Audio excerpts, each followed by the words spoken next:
turn my volume down just a hair. Welcome to Face the Conclave. I'm your host, Aspicis, joined with Jed Zia here, if you want to say hi, Jed. Hi, all. Anyway, so this is our weekly post, bi-weekly post, where we let you get to know the members of the conclave, be it leadership, counts, mayors, people who you will interact with in our community. If you decide that this is a place that you want to settle down and live, um, this gives you a an idea of where and why we may be, what areas apply to your interests, basically. Um, our guest this week on Face the Conclave is the High Elder of Knowledge, Utogi. If you want to say Hey, hi. that's me. I'm Togi, High Elder of Knowledge. A knowledgeable fellow. We're going to be dropping some wisdom on our viewers here. Yep. So this should be exciting. Um, so what we do, Utogi, is we're going to ask you a number of questions. These questions, we try to keep them relatively brief, but it's just to get to know you and what you want to do with the package that you've been given, and a little bit about your role as a High Elder of Knowledge. Those of you who are just joining in, and haven't had a chance to see our previous video, have no idea what a High Elder is. Um, so this is kind of our boss's boss in terms of the leadership structure. So we all report to our Duchess, and then depending on areas of application, we have different high elders. Last week we had the high elder of war, and chancellor Black Bob, and BOS Blackwater, another chancellor, um, and now this week the high elder of knowledge.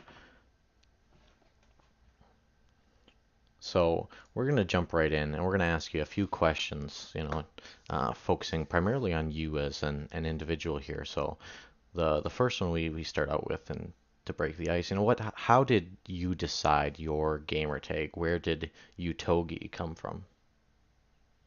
So my gamer tag actually goes quite a ways back into my childhood. Um, a friend and I were playing a game called Command and Conquer Renegade, which is a third-person shooter of the Command and Conquer series. I think it might be the only one they did. But we had the idea that we would try to confuse the enemies on the other team by having similar names. And so the best we came up with was I got you 107 and I got you 101, or 110 rather. And my friend was 107 and I was the 110. And so I actually used that name for quite a while, for a few years, until I think it was either Monster Hunter 3 or World of Warcraft. I decided I needed a more fantasy sounding name than I got you 110. And so all I did is I took the numbers off and I switched the name in reverse, and it was Utogi, Utogi, which is just I got you backwards. That's very fun. I like it. Yep. Maybe you won't look at the name the same anymore, but that's how it No, goes. won't look at Yep. it the same way. Now you're gonna see it just backwards entirely, but that's cool. Interesting. Yeah, I had never known. It reminds me of a time we were playing PUBG together, and Utogi here jumps off the top of a building, lands on his belly behind a guy, and just blows his face away. I Yep. got you. I got you. Now you know all those references I made, but you didn't realize it was a reference to my own name. Yeah, yeah, no. All right. Moving on from there, the next question we want to ask is, you as a high elder, you're also a count. What does leadership mean to you when it comes to those roles? What leadership really means to me is giving everyone who is following you, looking up to you, a clear guiding factor in what they're doing, right? Like you mentioned PUBG, for example. Um, say in that game, right? People need a real direction, and there's many people that have great talents and skills and abilities, and they're not necessarily um, that good at using it themselves. And yeah, I think the role as a leader is to really kind of unleash or like unlock those skills and abilities people have by putting them in the best situations and recognizing those as a leader so that each of your followers can be as effective as they can be. Bring out So bring out the most along with potential. my, yeah, the most potential, and then how that would relate to my personal style in it is mine is very centered around information. If I know what I'm doing, if I understand what's going on, then I can lead people through things very confidently, give them all the information they need to succeed, and it'll all go smoothly at that point. And then past that, if I don't know what's going on, a lot of it's improvisation, figuring it out, quick learning, research, all that kind of stuff. Gotcha. So, you described your leadership style being very information centered, very learning heavy. Um, what type of activities do you generally do when you're meeting new people who are interested in being a part of Utogi's group that you would run them through to help them feel you learn about them and help them feel included in your community? Yeah, so the number one thing I do at first is always what did they want to do? So they're interested in the game, I assume, if I'm talking to them about, say, joining my group or anything, which means that they probably have at least some idea in mind of what really interests them in this game. And my first step is always, what is it that interests them, and then how can I empower them in that? Which is really a kind of a theme throughout all of my county and setup is empowering the individuals to play the game that they want to play. Speaking about the game that they want to play, if you're new joining in here, what we're talking about is Chronicles of Illyria, a future to come out game that our community has been built around. There's a lot of things about the Chronicles of Illyria that are exciting. What specifically about Chronicles of Illyria excites you? I think the most exciting things about Chronicles of Elyria and what really got me on board when I first heard about it was the depth of their mechanical system, like their game mechanics. Because one of the things that I look forward to most in games is to discover, to learn, and to improve. And really, Illyria has all of those things. The how vast the world is really insane. This just sheer scale of it and how much they can fit in there. So there's always going to be plenty to explore and discover. And then with how in depth they go with some of the mechanics, for example, even just the blacksmithing they showed off was very in depth and unique in itself. And so there's more always to learn there. And then something that really just sold me on the game was all the skills are actually skill based. It's not, oh, click a button, progress bar, watch it, do it another 1 million times to get level 50 or something. It's you actually have to improve your skills as a player to get better at the game, and I think that's awesome about it. And on top of all that, all these systems are so interconnected and the game's inherently social with all of that that it really will feel very immersive in the world and something I really look forward to about Illyria. Yeah, a feedback on the crafting. I think that's pulled a lot of people towards this world, this game. Um, yeah, I was going to say the depth also of when you fell a tree, and not only do you use the bark, the logs, the seeds that come off of it, it's pretty intense as far as what kind of resource gathering you can do that you haven't been able to do in other games. yeah. Not to mention, if imagine in a scenario here where you've felled a tree. Maybe this is a new tree for you, a maple, an oak, a something, and Felt the maples, I gotcha. felled the maples. Um, anyway, you fell this tree and you've got a bunch of leaves. And you felled the tree because you wanted to, build a fire. So you're looking for those logs, those sticks, something like that. But you've got a bunch of leaves. You might not know what to do with those. There may be elements in the environment around you, be it the dirt on the ground or, the birds in the air, things that exist, but you haven't figured out that they're usable yet. Um, that sort of immersive environment where you feel like after you fell, to take down a deer, you got the bones to make a bone knife with, but if you'd also taken the intestines, maybe you could end up with sausage. The those sort of things I imagine are real exciting to those who are getting excited about the game Chronicles of Illyria. Yeah.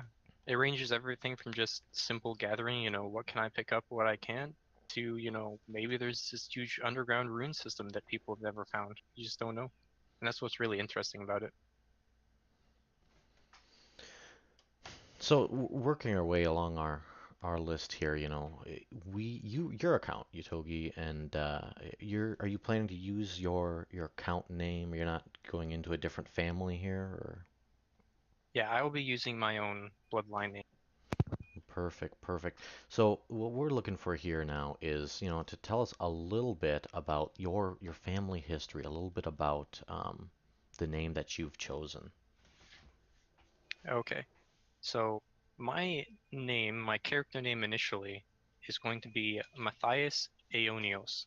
Aeonios is the family name, and without going into a long backstory of why specifically that word for that family name, I'll just kind of go into the actual history of the family here. So the Aeonios family is not necessarily all related by blood, but rather what they're related by are similar ideals and trust between each of its members. So, as much as game mechanics allow for, I'm including people into the Aeonios family that aren't necessarily part of the direct bloodline. So, the family is based around uh, sages who are scholars and bards and artists, and that's sort of passed down and passed along all between the group, and it's a very dynamic sort of family rather than having a distinct family tree that says here's the start, here's the finish. It's much more kind of ever changing and evolving where members can come and go, and people are always learning and gaining connections. Yeah, I like that idea, especially for the High Elder of Knowledge currently, that, the family demonstrates growth. Um, always learning, not necessarily holding back the knowledge of the family. Yeah, it's more of a unit of people that are, like I say, gathered by their trust and ideals rather than just saying, well, he's related to my blood, therefore he's my family, and anyone who isn't related by blood isn't my family. We're erasing that line a little bit there, or blurring it at least. It, taking the second step that Supernatural say started. I haven't seen it. No, That's I all right. can't comment, so I'm not sure. Gotcha, gotcha. We've talked about your family here. We've talked about what sort of people those are going to, embody, I guess. Let's shift a little bit and talk about your settlement, your county. Um, what's that going to look like? What's your vision for your settlement? So the vision for my specific settlement is one of academics and artistry, a place where there's a lot of places in Illyria, and I think it's important to make a distinction here between my settlement and other settlements that are focused on things like trade and commerce and combat and being fortified. But what about a place for the artist? What about people who just want to make, beautiful buildings and nice paintings and great music? And what about a place for people who just want to read and learn about the world and write?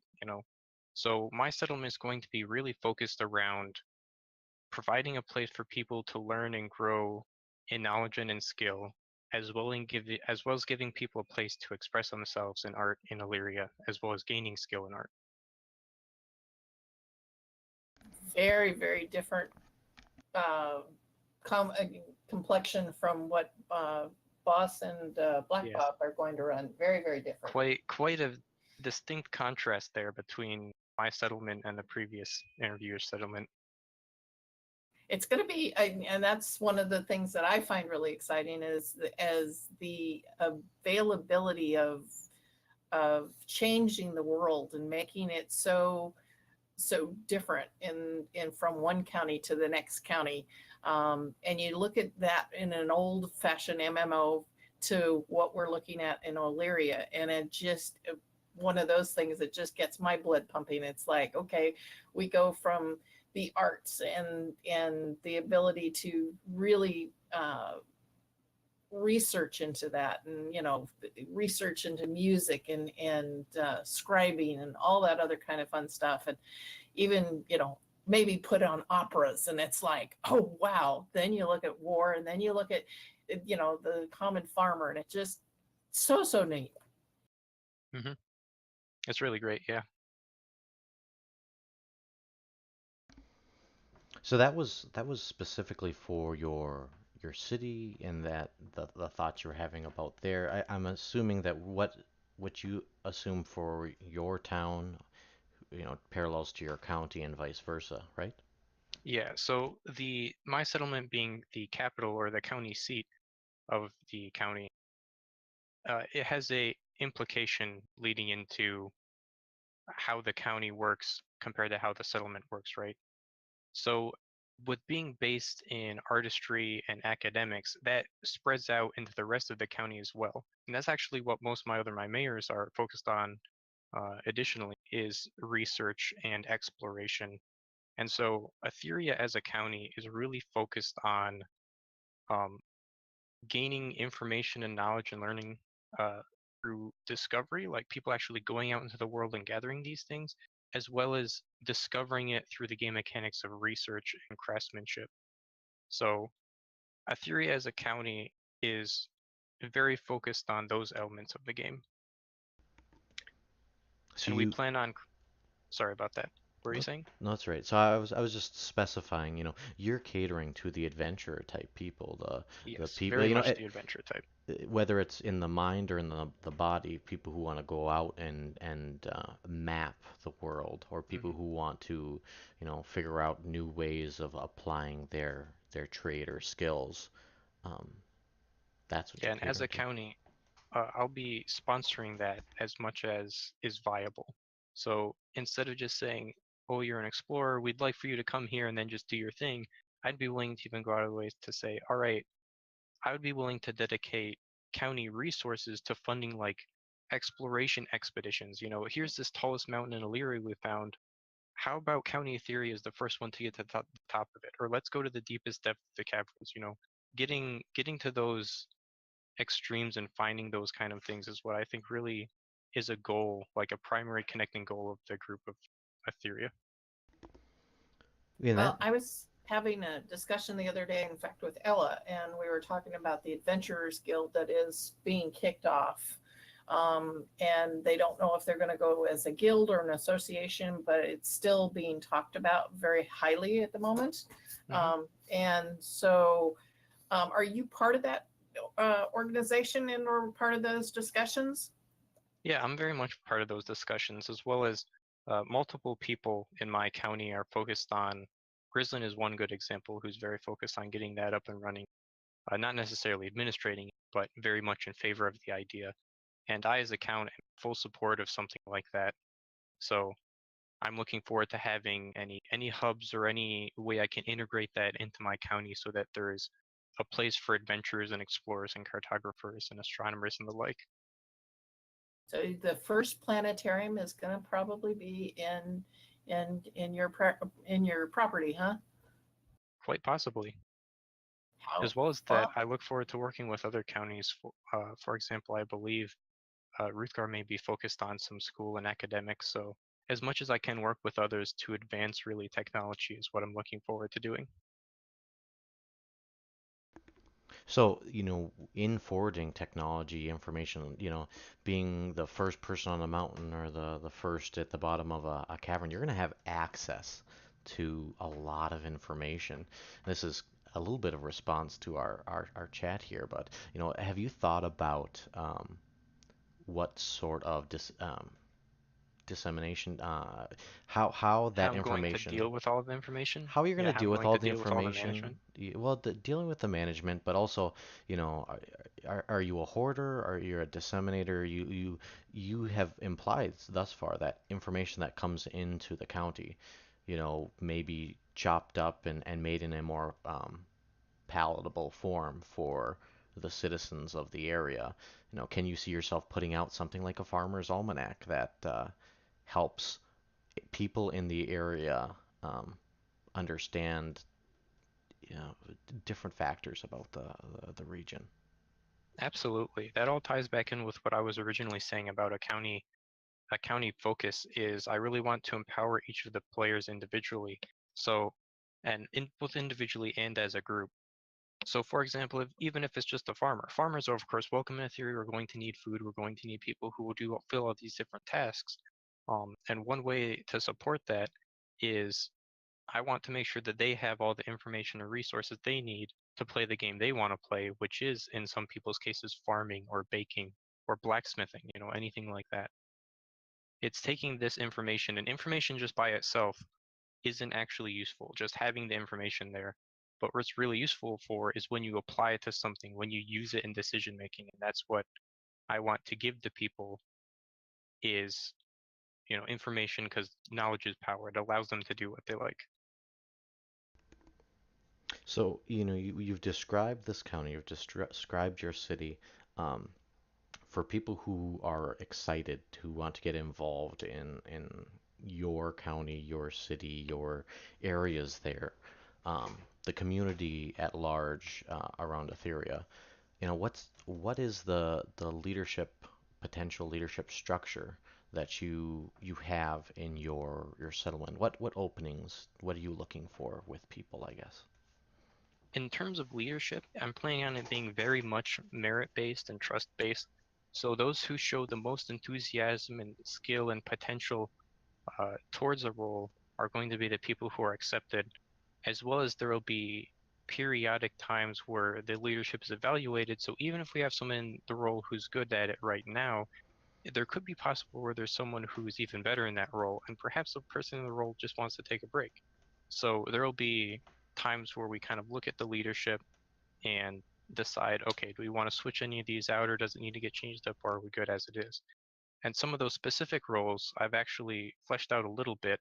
I won't go into too much of the specifics on it yet, but uh, I'm actually mirroring, or at least reflecting, the leadership of the Conclave by splitting out initially roles into two groups.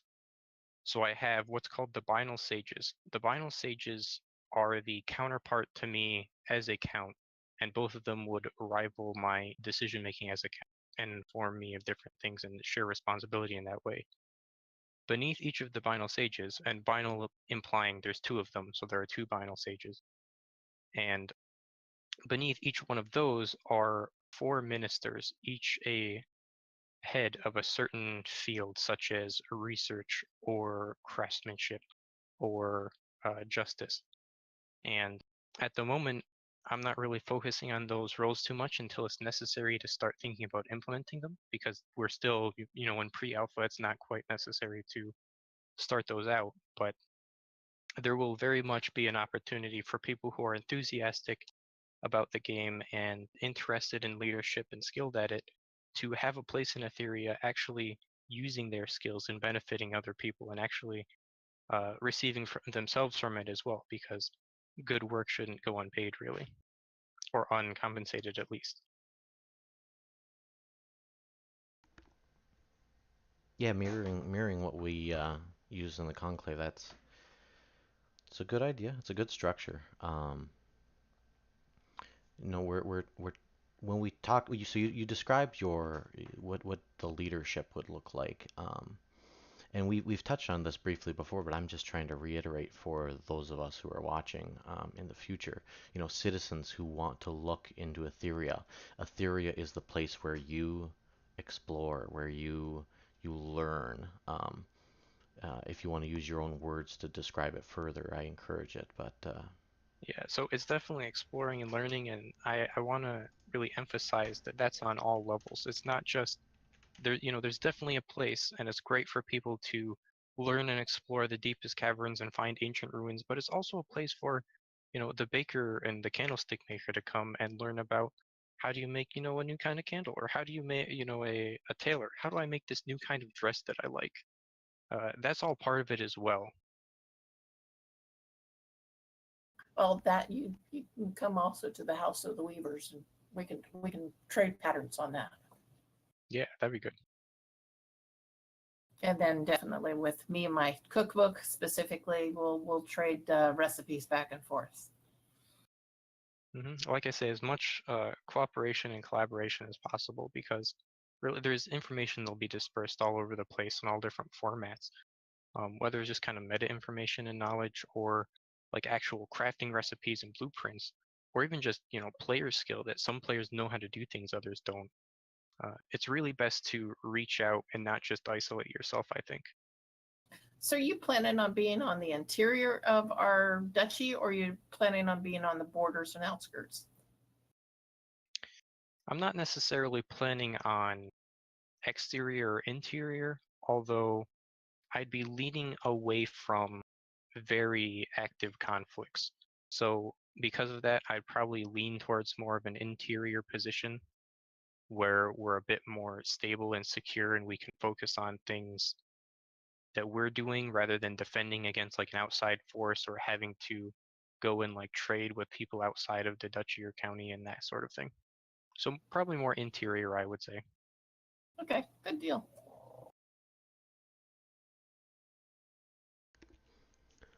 All right. Well, so you talked about interior, exterior, where you want to be set up. We encourage our counts, our mayors, our participants in our community to establish, create lore, information, things to enrich the environment around us. Can you tell us anything about, and I think you touched on this earlier, anything about how your settlement became established, anything about its history in that sort of way? So this is a mainly like lore question. Yeah, yeah, no. So if I was to open up one of the Utogi history books of the Conclave, and say turn to chapter 5 where it says, the county of Asteria, what would I see? How did Asteria come to be? How did your town come to be? At least as far as you can describe at this point.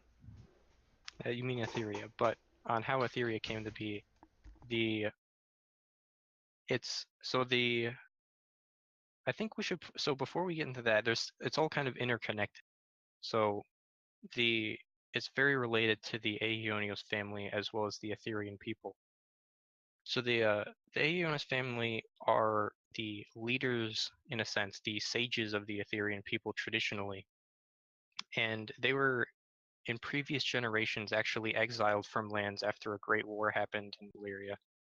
And after roaming the lands nomadically for quite a while, they had found that their numbers and resources had dwindled to the point where they really needed just a place of rest and, you know, so they went looking around and traveling the lands, and the place that had accepted them was the Conclave.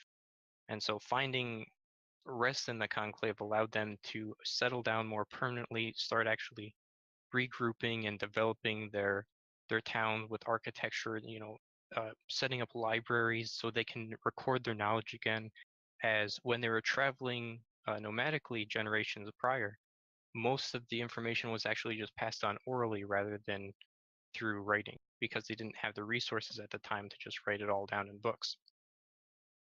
So the settlement was established by the Etherian people roaming the lands and finding the conclave and being allowed and accepted into the lands to settle a small section and then grow from there.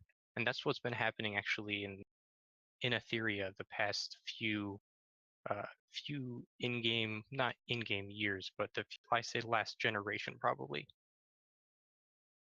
So it's a relatively new county, the past 2-3 generations. So you weren't around the time of the War of Many Banners with the formation of Borneo? That so for both kind of lore and meta-wise, I could say um, that's unknown in terms of my family history. Although that very well could be the war that actually was when they were exiled and had to roam around. That would make sense. That's kind of how I turned around, and essentially my settlement became part of the conclave at the time when Zealous was pushing through, because New Caledonia actually was a new formation after Zealous had pushed us out of the scattered lands, and we settled that in there and created New Caledonia. and with New Caledonia, we actually then were also um, foragers up the waterways with the otter barges and so forth, especially being terrestres. Do you have a preference as far as a tribe right at the moment? Would you include biome in that as well? Because tribes are very often linked to the biome that they're in. Absolutely. Okay, so in terms of tribe and biome, Asteria is focused first and foremost on diversity. So one of the ideal locations that Asteria could be in would be the image of on the side of a mountain range in the foothills where you can see the mountains in one distance, and then you look, over to the east opposite of the mountains, and you see the rolling plains of the where the Naren live in, on the other side. And then all around there's different forests and alpine forests and such, and there's a river going through Etheria. And then you can travel up to the mountains and you can go in the caves, or we might have a mine that leads into the caves below the mountains where Prothi are. And the idea is we want to be located as close to as many different areas of interest as possible. So if someone wants to, be a horse rider or something like that, well, if we're in the mountains and there's always mountain passes and stuff, perhaps they could do that, although it would be better if they were closer to one of them so that they could just go out to the plains. Likewise, if someone wanted to be something like a miner or a um, a mountain climber, then we're also close enough to that as well that you don't necessarily need to just outright leave your home in Etheria to go and do the things that you want to do. So diversity first and foremost in terms of biome. And then with tribes, it's really the same deal. By being in the kind of meeting location between all of those, you get a mixture of all different tribes and travelers. You get in that scenario at the foothills of a mountain, you would get Hrothi, you'd get Broodbeard, you would get Naren, you might even have some Weird in there that come up from the semi-arid desert. Um, so really a mixture there going on. And your force might even be heavy enough that you might have a few Kipik floating around. Oh yeah, Kipik definitely. Yeah, Kipik could come up from the broadleaf forest as well, because that will likely be relatively close to the other forest that the Broodbeard and Naren would be. Exactly. So not only would you look at, not only would you look at having um, your silks and your possibly from the Kipiks, but you'd also have all the other kind of veneering Yep. grasslands for incoming farm goods, and you'd have possibly the mountains that you would have maybe even Andes like that you'd actually get coffee out of or things like that. Yeah, so that's part of the idea as well, because to practice all the different crafts and arts, you're going to require a lot of different resources. So getting metals from the mountains and getting different crops from the plains and getting even little gadgets, that the Kipik come with tinkering in their broadleaf forest, having all those be near enough to where you can actually import them effectively compared to trying to send them all the way across the world, which is hours and hours of of real-time travel, is really an important part, because having those components, those resources, is one of the main things that allow people to actually do what they want to do in terms of skills and professions in Illyria. All right. So now, as you said, you already have the bilateral as far as the two different sage houses or two different sage structure as far as your government is concerned. And you are the count. And do you have any mayors already pledged to you at the moment? Yes, I have two, technically three, but two mayors that are planning to actually be mayors in my county, which is Entham is one of the mayors and Xanther is the other mayor. Both of them are fairly focused on research and academics and exploration. And then mine, as a contrast to those, is also very much focused on arts, like I had stated previously. Oh, and something I also should mention is I'm planning on, so long as it is officially approved through the Conclave methods, as Black Bob rather has set up in the war manual. I plan on my settlement being a barony for the county, so it'll be the the main location that can be fortified and defended against, and where troops can be sent and outfitted. So that the county seat will be the main barony at this point for Etheria. Interesting. So you talked in there, about different programs, at least in terms of Black Bob's the ability to be a barony or not be a barony. You are the High Elder of Knowledge, and we want to talk about that a little bit. Let us know a little bit about that role as you see it, as it functions. Um, so as the High Elder of Knowledge, Utogi, can you give us a quick overview of the positions under you and what everything means? What is the High Elder of Knowledge? So the High Elder of Knowledge for the Conclave is actually the role that focuses on. I've really split it up into three categories. And the first category is gathering knowledge so that we actually have the information. And that's done through different methods like sending out research teams and doing testing in the game. And then the second section, that the primary role of the High Elder of Knowledge is to take that information and to sort and categorize it out into different formats, like documents and lists and videos and the like. And once that's done, the third step, which is really what's useful for the people and the role that an Elder of Knowledge or High Elder of Knowledge serves in the end, is uh, dispersing out that information once it's been gathered and organized. That's where you get the deal where you're just a common farmer and you think, what is the High Elder of Knowledge going to do for me? And that's where you get, oh, there's this 5-minute video I can watch that teaches me all the basics of farming. That's actually really useful. Or there's something that talks about astronomy and it tells me how if I don't look out for my crops in this certain way, then they may die in the next season. And that's useful information to me as a player. So as a High Elder of Knowledge, that's a focus of the role. And under that role, High Elder of Knowledge, there are various elders that actually um, focus on more specific concepts within that. So some of those roles would be the Elder of Mechanics, which is very focused on so when I say mechanics, it's not necessarily like machines. What I mean is game mechanics, how the game actually functions. And understanding that is a very big aspect of gaining and sorting information.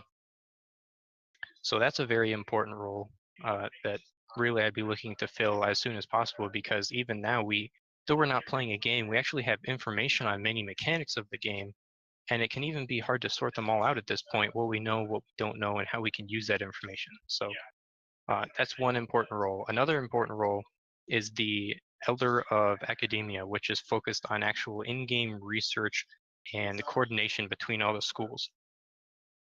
So the Elder of Academia focuses on using in-game systems of actual research. And through that, will create a more efficient and cooperative environment. And the final role of the knowledge department is the Elder of Scripting or Elder of Tech Sorcery.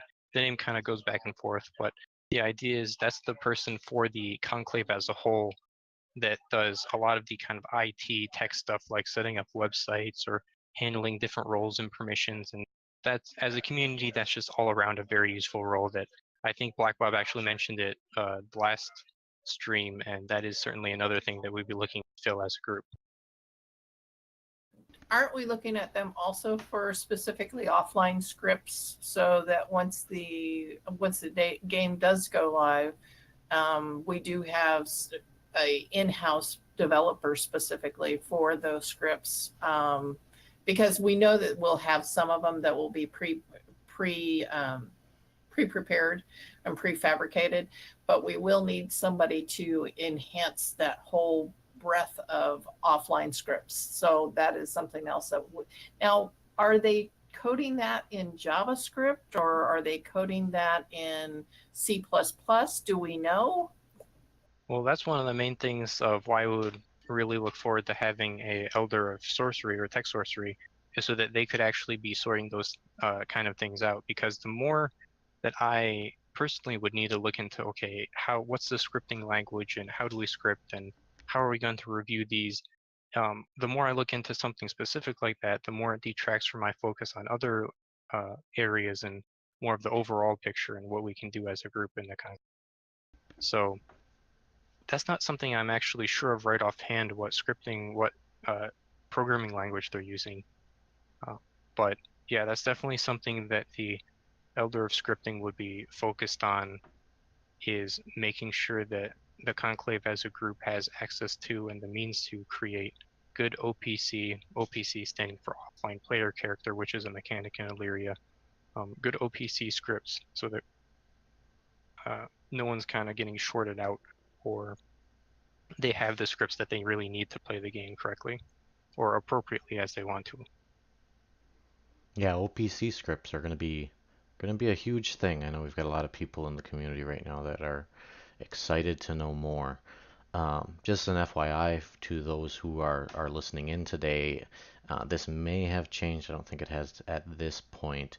The Soulbound Studios developers have indicated that they intend to use TypeScript, which is a JavaScript derivative, um, to run all the OPC scripts in. Um, like I said, we're still in development. Things can change, may change, but that's just what the latest news has been. Um, I was curious about that. Thank you. yeah, no problem. So have we discussed Utogi and on the elder chats and whatnot, changing the elders of knowledge to say wizards? That would sound pretty interesting, but then the question is, what would we do if we actually discover, actual wizards going around casting different kinds of magic? What does that suggest then, that wizard wouldn't be under the high elder of knowledge? Maybe there's not an elder of wizardry in the future. Who knows? The Wizard of Elder of Wizardry most closely would be the Elder of Mechanics, because they'd be the first person most likely to figure out how the actual magic mechanic worked and with that information, that really would allow you to do some real magic. and that's a good point. Not to mention that the Wizard of Wizardry would just kind of be a mouthful. Imagine a herald welcoming in individuals to a state-sponsored dinner, and welcome, player X, the Wizard of Wizardry. Yeah, be. And then again, Yeah, and someone shows up late and they're like, "Where'd the Wizard of Wizardry go?" Well, the Wizard of Wizardry was with us, but it just at that point it's just ridiculous. yeah. Um, I'm a flash a quick user modified photo up next. This is not, of course, a portrait of Utogi as he is, but more of a picture of Utogi as he one day could be, with a series of life choices. Um, This is his hopes and dreams of what I transform into, yeah, apparently. like a caterpillar that emerges from a Yes, chrysalis. full metamorphosis. Full metamorphosis to this image right here. Um, so yeah, and so that really rounds up our broadcast for the day. We don't have any other questions for you particularly. So thank you all who are listening. This has been Face a Conclave, guest starring the High Elder of Knowledge, Utogi. I have been your host, Aspicis, joined by Jedzia here. Um, yeah, so just a reminder to everybody who's listening, the tail end here, that we, the hosts, Utogi included, are from the Duchy, the Conclave of Aratar. Um, if you or a friend of yours is a part of the Aratarian community and you wish to have a similar spotlight for your group, your school, organization, town, or county, reach out to Jedzia for scheduling. We can get you on the books. We plan to do this 2 times a week, once every Wednesday and another time every Sunday at 4 Eastern.